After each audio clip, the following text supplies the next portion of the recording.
திண்டுக்கல் மாவட்டம் ஆத்தூர் தாலுகாவுக்குட்பட்ட பஞ்சம்பட்டி ஊராட்சியில் 143 வருடங்களுக்கு முன்பு அப்போதைய ஜமீன்தாரால் பொதுமக்களுக்கு பயன்பாட்டிற்காக வழங்கப்பட்ட நிலத்தில் மைதானமும் குடியிருப்பு பகுதிகளும் அமைந்துள்ளது.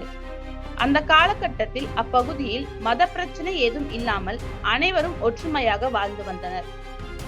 அப்போது அதே பகுதியை சேர்ந்த ஜமீன்தார் ஒருவரால் பொதுமக்களுக்கு பல ஏக்கர் நிலத்தை தானமாக பொது பயன்பாட்டிற்கு வழங்கியதற்கான சான்றுகள் இரு சமூக மக்களிடையே இருப்பதாக கூறுகின்றனர். அதன் பின் அந்த பகுதியில் மதமாற்றம் என்பது அதிகமாகி பொதுமக்களிடையே இரு பிரிவுகளாக பிளவு ஏற்பட தொடங்கியது.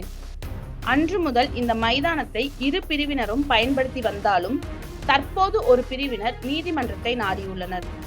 மதுரை உயர்நீதிமன்ற கிளை சில மாதங்களுக்கு முன் அளித்த தீர்ப்பில் இரு மதத்தினரும் தங்களுடைய திருவிழா காலங்களில் பொது மைதானத்தை பயன்படுத்திவிட்டு இறுதி நாளன்று சுத்தம் செய்து கொடுத்துவிட வேண்டும் எனவும் இரு மதத்தினரும் சமூக நல்லிணக்கத்தோடு வாழ வேண்டும் என்பதற்காக இந்த தீர்ப்பு வழங்கப்பட்டதாக அப்பகுதி பொதுமக்கள் பெருமையோடு கூறி வந்தனர்.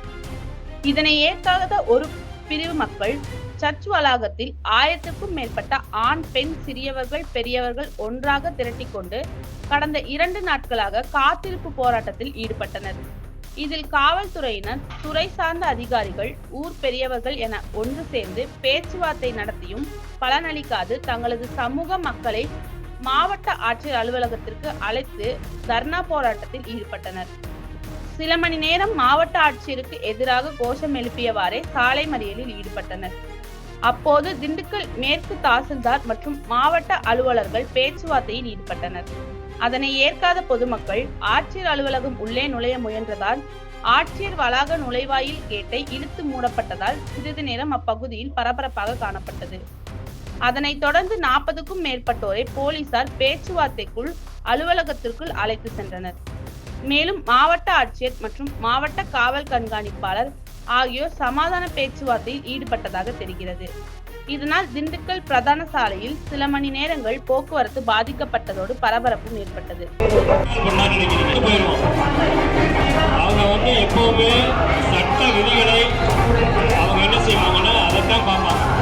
அதனால இன்னொரு முறை நான் பேச்சுவார்த்தைக்கு கலெக்டர்கிட்ட போய் பேசுற அளவுக்கு, ஏன்னா கலெக்டர்கிட்ட மற்றவங்ககிட்ட இப்படி உண்மையான தகவல் தெரிவிக்கப்படவில்லை. இந்த மாதிரி இவ்வளவு பெரிய ஊர்ல இந்த மாதிரி குறைவான எண்ணிக்கையில் இருக்கக்கூடிய இந்த மக்கள் நடத்தக்கூடிய விழாவில் இதுவரைக்கும் இவங்க எதுவுமே தடுக்கல அப்படிங்கிற மாதிரி ஒரு தகவலை சொல்லி இவங்க பயன்படுத்திக்கிட்டு இருக்காங்க. அதை நாங்க இப்ப பயன்படுத்தலாம் அப்படி எதுவுமே சொல்லல. எங்களுக்கு இந்த மாதிரி நடத்துறதுக்கு இடம் வேணும் அப்படின்னு மொட்டையை சொல்லியிருக்காங்க.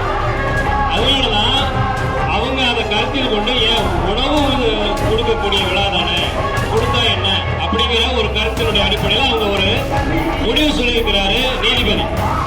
இப்ப திரும்ப என்ன நம்ம உட்கார்ந்து இருக்கிறதனுடைய அடிப்படையில தாசில்தாரும் மற்றவங்களும் என்ன இப்படி இருந்தீங்கன்னா நாங்க என்ன முடிவுக்கு வர முடியுங்கிற ஒரு சந்தேகத்தை கொடுத்திருக்கிறாங்க. அதே நிலைமையில நேரடியா கலெக்டர்கிட்ட இப்படி இந்த மாதிரி சூழ்நிலை இருக்குதுங்கிறத யாரும் சொல்லல.